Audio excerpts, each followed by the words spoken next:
Hey everyone, welcome to another version of Like a Boss. My name is Heather Havenwood. It's entrepreneurs, influencers, and badasses like you. Today, I have someone on the line that we've been lovingly fighting in the green room. That's always a good sign. It's going to be a good interview. I actually met him on Modern Profits Cruise when I was there last 2 weeks ago or so. When we were around the country, we were in the Caribbean. It was a really good time. And I met him and I saw him speak, and he's definitely an alpha stud. So just be careful, ladies. You can go to alphaentrepreneur.com and we can check him out. So I'm going to introduce him now. I'm going to let him in if he is a good boy. Amir, are you going to be a good boy for me? Absolutely, Heather. Yes. Oh my God. All right. So he's got the shortest bio I've ever had to read. So this is going to be super quick. So here we go. Amir was a fat kid turned pro athlete, 3 times national champion and Olympic Games candidate, turned fitness and nutrition coach. And he's known for his no BS, but I call it annoying approach. Okay. In the most loving way. He's helped transform over 600 clients in the last 11 years. Okay, Amir, you know I love just giving you hell because we did hang out and party a little bit at the Modern Profits Cruise, so that was fun. Yep, that was great. Time. So tell people a little bit what you do, Amir. So, very elaborate. I take people, usually entrepreneurs who are stressed out and overweight and or not happy with their health, and I get them looking like fitness models.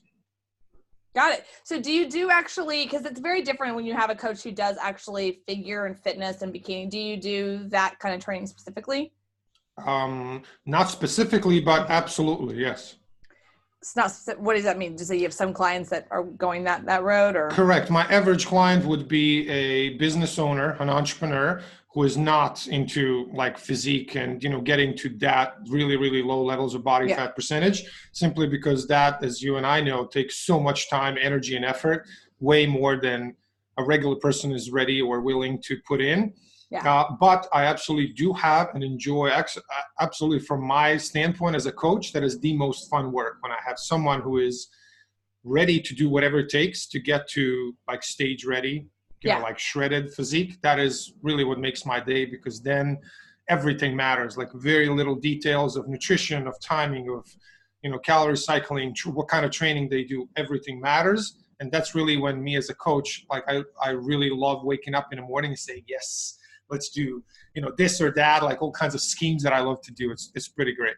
Cool. Well, yeah. So when we met at Modern Purpose Cruise, we talked about the entrepreneur, and you had a presentation about different kinds of diets. I have a friend of mine here. She owns Paleo Effects. She lives down the street from me, and dear friend Michelle, Paleo Effects here in Austin. And there's actually now going to be, it's called Ketoasm or something like that. So next summer, it's a big keto conference that's coming to your Austin too. And, I'm really big into my fitness personally. So if you don't mind, take us through, do you have one kind of diet that you are a proponent of, or how do you work with that?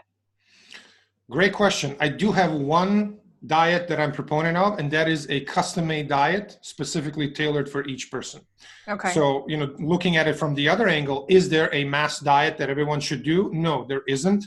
And the horrible percentages of people who, horribly high percentages of people who fail on mass diets, there's a reason for that. You can't just say, hey, if we take 100 people, put them on whatever mass diet, keto, veganism, low fat, high fat, low carb, high carb, paleo, any diet out there, if you put 100 people on it, maybe 5 of them succeed, maybe 10, then 90+% do not. You can't say that these 90% just don't have the discipline, they don't have the willpower, they didn't want it strong enough. That's simply not true. What is true is that the diet is set up in a way that most people can't succeed on it. And the reason for that is simply because whatever parameters that diet has, let's say they don't fit your lifestyle, your current lifestyle. They don't fit your timing, when you like to eat, how much you like to eat. It just doesn't fit. And of course, you can't say, hey, you failed. It's not you failed. The diet failed you. So the only way to actually have almost 100% success rate is when you customize it for each individual person. Of course, that is relatively complex. We all as humans are complex. We have, like, what works for me doesn't work for you. What works for you doesn't work for maybe your sister, mother, brother. Absolutely does not have to be and actually more often than not, it is completely different. What you need from maybe even someone who's, let's say you have a sister who is the same age, everything else, it does not mean that you will work on the same diet. So custom made diet. Do you take anything into consideration like genetics or DNA or is it, what are you taking in consideration? Do you do any specific tests? You do paneling, any panel tests, hormone tests? So in that case, no, because DNA tests and genetic tests, while they're really great, most people do not have access to them. And when you analyze that really deeply, it doesn't really tell us that much about what we want. So I focus on much more tangible things. For example, someone's fat percentage, activity levels, age, gender. Of course, women should train and eat differently than men because physiology is different. Age affects that a lot. Overall activity levels. Also, another thing that is very important is let's say the last 6 months to 10 years, what has happened. If someone has had a steady weight and now gained 20 pounds in the last 6 months, that's vastly different from someone who's been yo-yo dieting for 20 years. Right. They need completely different things. So so many different things are really individual for each person. And of course, the number one thing really is preferences. So let's say if you like to have 5 meals a day and some coach comes and says, no, Heather, you should have 3 meals because I said so. No, you shouldn't. You should have what works for you. So this is the problem with, for example, intermittent fasting that says, hey, Heather, you shouldn't be eating, from midnight to, let's say, 4 p.m., 16 hours, you shouldn't be eating. Well, what if you like to eat breakfast or dinner, for me, I love to eat breakfast, right? That's a big one for me. And one of my challenges I talked about this before. I did figure at a bikini. One of my biggest challenges that I had with that, by the way, if anybody who's ever done like anything with figure, bikini, that world, and if they have to know that the exercise is nothing. It's not hard. That's not hard. It's not challenging. I mean, it's a discipline, but it's not hard. That's not what's hard. What's hard is the eating. And one of the things I had challenge with is they wanted me to eat like a lot like that, every 2 hours. And there were days I did very well, but then there were days that it didn't work on my schedule. Like right now, I've been on interviews for 4 hours straight. I haven't really eaten. I'll eat after this. You're my last one, so that's fine. But like I'd have to eat every 2 hours and it just doesn't always work, or travel. And then I didn't get to my weight or my percentage personally with them. And then they say, oh, your diet's off. And I just felt like, I don't think my body even likes that. My body just doesn't. I'd rather eat like a lot in the morning and then like taper, that's what my body desires. You see, very, very good insight. For any professional coach, like someone who's really good at what they do, the first thing they would ask is, what is your preferred meal frequency? I would never ever put clients say, hey, Heather, you got to eat that. By the way, the whole idea of, hey, eat 6 or 10 small meals a day so you can boost metabolism, completely incorrect. Like science has disproven that years ago. Completely. Like you can literally have 1 meal per day, or 6 meals a day, or 10 or 3, as long as you eat the same number of calories and same macros, absolutely does not matter. So meal frequency, completely irrelevant. Now, why is this great? Because first, our body is so adaptive that it can adapt to pretty much, anything. So really, this gives us the flexibility to say, hey, Heather, what actually works for you? Because just like you said now, this is exactly one of the main reasons most people can't stick to any diets, because imagine a coach came and said, Heather, you better have 8 meals a day. And you say, hey, but I'm a busy woman. I'm not sitting home all day looking at the ceiling like I have stuff to do. And he says, well, if you don't eat 8 times a day, it's not going to work. Completely that's wrong. what they would do. Is it's like, well, if you're not, this must not be working because you're doing 8 meals a day. And then I've had another coach, we didn't work for a long time, and she went into the macro micro thing. And she said, as long as you can get your macros in, it doesn't really matter. And that made more like, we didn't work together because of timing for me. I couldn't commit because it's such a big level when you go into the AFBBs, like, holy crap, So I couldn't commit to the level she wanted me to go. But it made sense to me. It was the first time that was like, geez, that makes sense. Like actually just getting your macros or macros in, and it doesn't really matter the timing as long as it works for you. I was like, oh my God, and then you're the second person that I heard it from while we were on the Modern Prophets cruise. And I was like, okay, there's someone else. So can you dive a little bit into what are the micros and macros and what does that mean for people? Yes. So total number of calories is the king. Calories are king for weight loss.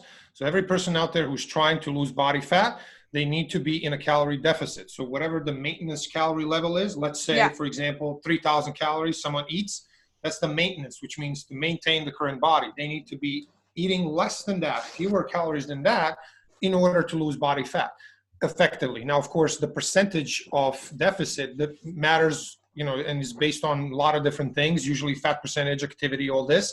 Right. And once we have a certain number of calories that every person should be eating a day, then the macronutrients within that are protein, fats, and carbs, which are the three macros. We have the fourth macro, which is alcohol, because alcohol absolutely has calories, actually 7 calories per gram, which is a lot.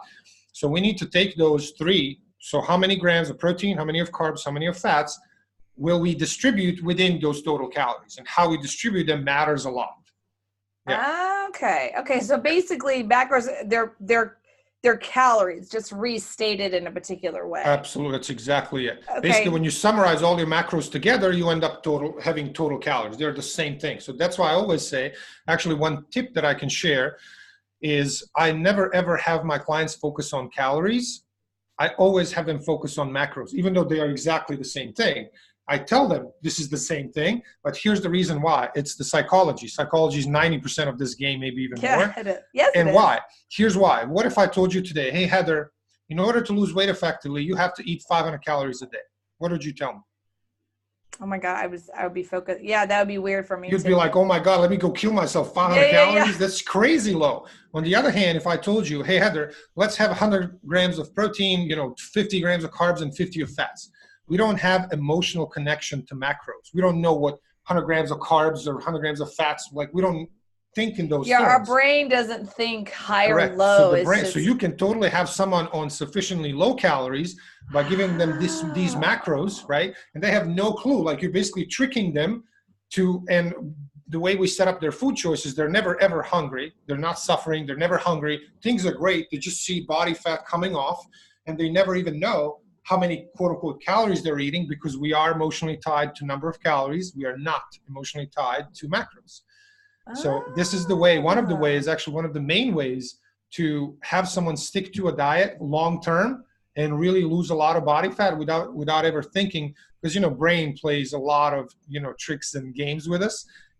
We are basically wired to avoid lack of food, right? Oh, so for sure. Of course, it's just survival, right? It's survival. Yeah. That's why every time I travel, I act like I'm never going to see a restaurant again for some reason. And like, bring all these bars and then like, there's never, I travel the United States for God's sake, you travel in airport, on the plane, in the plane, there's always food, but I just have this view of like, oh my God, I'm leaving Austin. There's all of a sudden no grocery stores anywhere. That's right. But you see, that's actually a very good idea, because what happens most of the time when we travel, we just end up eating something on the run. It ends up being some junk food or some high calorie stuff. So I have the little, I have my protein bars I eat on the There you plane. go. Yeah, I bring, protein bars and these, with me, like protein shake. Yeah. Those something to fill you up that isn't, because when you're hungry and you don't have a plan, what happens is you end up in, some junk food place and you eat 2,000 calories each meal. Exactly. See, here's the thing, Amir, is like anytime you're flying 35,000 feet up in the air, all those calories don't count. Let's go with that. That's a great one. We could actually come up with a new diet. Just be above whatever and nothing matters. There, right. As soon as I land, I'm like, oh, I got my, but up there it's like coffee and Baileys and then maybe a little snacky snack. Yeah. Yep. I love that. Yeah, we could have a diet, like just be at, in the air. We could call it the Mile High Diet. There you go. There you go. Perfect. That's right. There you go. That's the Mile High Diet Club. I'm sure. I love that. I'm kidding. But that's what happens when I travel, because I'm pretty good. And then when I get up in 35,000 feet, I'm like, oh, having that Bailey's, that's... or what most of my clients would say, oh, I got this 5-day, holiday or 5-day business trip. It doesn't matter what I do these 5 days. And I usually say, well, you can take it a little kind of, loose approach. Like, it's fine. We don't have to be, but let's not think that you can go and eat anything you want, like get wasted every night, get drunk and eat all, because, the difference between women and men and alcohol is very interesting. What is it? Women drink and don't eat after that. So actually in the studies, it's shown that women who drink generally don't end up weighing more than women who do. It's, who don't. It's crazy. On the other hand, what men do is we drink and then go eat like pigs. Because, like, oh, let me grab a burger, let me grab this. It's very interesting. If you see a lot of women who drink a lot, you would think, because, tiny. That's right. You would think alcohol is very caloric. It is 7 calories per gram. So, like one beer has 200-300 calories, and a guy like my weight can have 5-10 beers like nothing. That's 3,000 calories on top of your regular food. I mean, getting fat in a heartbeat. If you look at women, you ladies drink and don't eat. We don't. That's right. It's just something in the brain that it's like helping you. I've never thought that. It's kind of like in college. You guys come back from the dorm room and you guys eat like pigs. You get the like Domino's late at night or something. That's exactly right. Or y'all want to go to the 24-hour diner afterwards. I never understood that because I was always like, I just want to go crash. I don't want to go eat. That's too much. Now I understand why. Who knows what it is? Something here is, like we drink and all of our defenses go down and we're like, yes, baby, come on. We inhale everything. That's right. And you just don't. Like, you drink and it's like, okay, you can still have fun and, be all kind of buzzed and feel good, but not, follow that up with 5,000 calories per night. No. Okay, so I have a question for you. Since most of your clients, you said, are women. Yeah. Women, especially over 40, and I am not in one of this. I used to be, but I've removed myself from the club. Mm-hmm. Many women my age drink a glass of wine every night, like every night. Okay. And how do you get them to stop doing that? Or do you just work around it? I don't. Absolutely not. Because that's a hard habit. It's habitual. But it's also extremely social for women in their 40s. So I do not try to break that habit because it's a losing game. Yeah. And actually in one study, which was crazy, they took a group of subjects and told them, you're on a diet, you can't have bread. Half of the people in the group did not eat bread before that at all. They told them you can't eat bread. Guess what they ended up craving and eating all the time? Just bread. It's just like, the number one psychological weapon, if you will, is we humans want what we can't have. So tell me I can't have something, I want it. So if I went to my client and said, hey, you can't really get lean if you have this wine, they'd be like, oh, I'm going to think about wine all day long, every day. So I don't do that. The only thing we do is we just calculate the calories from that wine into the allotment of calories that we have for the day, and then no problems whatsoever. Actually, as a matter of fact, a few glasses of wine or spread out over the week, let's say a glass of wine 3 to 4 times a week, is healthier than not having any alcohol at all. It's really healthy. It's good for you. Especially. Right, well, I'm going out and getting a bottle of alcohol. There you go. That's right. Absolutely. Yeah. Sweet. That's right. It is really healthy. Good for your heart. Good for your cardiovascular system, blood circulation. All of that's great. That's good to know. For some reason, I'm one of those like, I'll just have one. And then I have 2. And I'm like, oops. But that's okay. Luckily the body is very adaptable and flexible. So as long as you control it, doesn't matter. Let's say one day you go over whatever, 500, let's say 500 calories. Just the next day you can either work out a little more, walk more, or eat a little bit less, and it totally compensates itself. No problems whatsoever. So okay. I think that's kind of funny. The body is very flexible and adaptable. And once we know how all these things work, we can really dial it in so that, like, the number one thing that I love that my clients have is freedom. They don't feel, oh, I have to suffer. I have to, not go to any party anywhere because I can't have anything. No, like, who wants to live like that? If someone told me, hey, you can only have a 6-pack if you never have a piece of, slice of pizza, I'd be like, okay, let me just be fat. It's okay. I want my pizza. I want my, Snickers bar. I want my beer if I feel like having beer, whatever. So you can have anything you want as long as you control the amounts. And within reason, of course, right? If someone thinks they can have 4 pizzas a day and, you know, eat nothing See, mine's else. not pizza. I don't remember the last time I had pizza because I don't crave that kind of stuff, right? Okay. I'm like, even if it's offered to me, I'm like, My thing is, it's dark chocolate, like the bars, like the dark chocolate. I can have like a bar in like a minute. Just like, Well, and that's gone. Yeah. You can, as long as you calculate it in, and especially Right. dark chocolate is healthier than the alternative because right. It's also a lot of cocoa. There's a lot of actually positive things to it. Very good for you. But it's interesting. My diet has swung from really hardcore bodybuilding to a little bit more, I would say a little, if I had to name it, like, you know, I hate naming diets, but it's a little more keto, where I'm focusing a lot more on proteins and fats and things like that. And I've never been a bread person anyway. And I'm just more conscious. I would say keto if I had to name it. But you know, with me, it's been interesting. Once I stopped doing bodybuilding, like hardcore bodybuilding, and I mean, I still work out, I dropped weight. And I think it's because, believe it or not, that eating every, you know, like my body was just not digesting it or something. It was like this nonstop eating, you know, my body just didn't do very well at that. And the moment I started doing like maybe 2 meals a day, maybe 3, just more conscious, I dropped weight and I feel more alert and better and more conscious. There wasn't also something about the bodybuilding diet.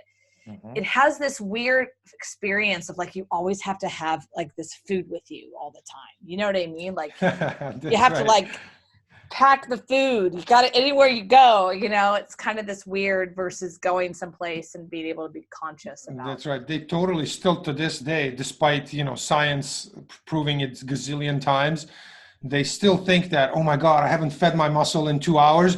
My muscles are falling off. Everything is gone now. It's like, no, dude, you can literally not eat anything for several days and it'll be totally fine, because, you know, human body has adapted to be like, imagine if that was actually true and we lose a lot of muscle or start losing muscle after missing 1 meal. Jesus Christ, we'd be extinct as a race like long time ago. We're not. We're way more flexible than that. But I guess there's this subjective feeling of, if I'm feeding my muscle every 2 hours, it must be growing, versus if I feed it, you know, 3 meals a day, which, you know, we know that that's not true. You don't have to feed it every 2 hours, not at all. But again, having said that, if someone's preference is they like and enjoy having 6 meals a day, why not? Like, what if that's their preference? Great. Versus someone says, hey, you know, I kind of like skipping breakfast and then I just have lunch and dinner. Great. Let's do that. We put your macros into 2 meals instead of into 6. There you go. Same exact identical outcome from both. But the number one thing that determines it is psychology, right? If I tell you have 10 meals a day and you like having 2, that's a system that's bound to fail. Like there's no way anyone can do that, right? So one of the parts of the coaching, the art of coaching is really customizing everything to each individual client's preferences. So that's really what I focus on. And you focus on entrepreneurs, right? Yes. Cool. Yeah. No, why did you pick that lovely group? Because I am a born entrepreneur. I've, you know, worked for myself forever, even though I was, you know, dumb enough to go to, you know, and get degrees and all this. It's just a waste. It's okay. I'm dumb too. I have a master's degree. There you go. So me too. I mean, it's a complete waste of time, but complete waste of time. Yeah. But just, I feel that even though physiology is the same, our psychology is not the same as non-entrepreneurs. We're just that is so true. We are just weird. You know what I mean? Completely. We are just completely unemployable, hopelessly unemployable. You know, I say if I got a job anywhere, I'd probably be fired after half a day. Oh, I've tried a couple times. Yeah, me too. And every time they're like, you are unemployable, dude. I'm like, yeah, pretty much. That's right. It usually doesn't end up, you know, working well. So, but because of that, when you do talk to an entrepreneur, we have so many common points that we don't really have to spend all this time saying why I do things. We get it because we are of the same cloth. So it just makes sense. That makes sense. No, that's smart. And so, cool. So where can people find you? And give us an idea of like, what is your best ideal client? How can they find you? The best promote yourself. Say again. Sorry. Promote yourself. Okay, so the number one way, actually, the best way to reach me is to go to my free Facebook group, and you can go to alphafitgroup.com, alpha spelled ALPHA, so alphafitgroup.com. That will lead you to the Facebook group. That's really where all the interaction happens with my people. They ask questions. We have live coaching and all kinds of things every day. Most of my day I spend there. And my website is thealphaentrepreneur.com. That's the main site. And my ideal client is an entrepreneur who's really successful, meaning they have already, and it doesn't matter, what level the business has reached. What matters is they are a successful entrepreneur, meaning they have actually built the business from scratch. And here's why. I have a very specific reason for that, because if someone has built a business from scratch, they have learned that it didn't take 2 months, it didn't take 2 weeks, it took years usually. So they know the value of hard work. So if they come to me and say, hey, I got 20 pounds of fat to lose, they don't expect me to say, oh, great, we're going to get that done in 3 days. There's a bunch of charlatans out there and fitness experts, oh, no problem, 20 pounds, we can do that in, 10 days.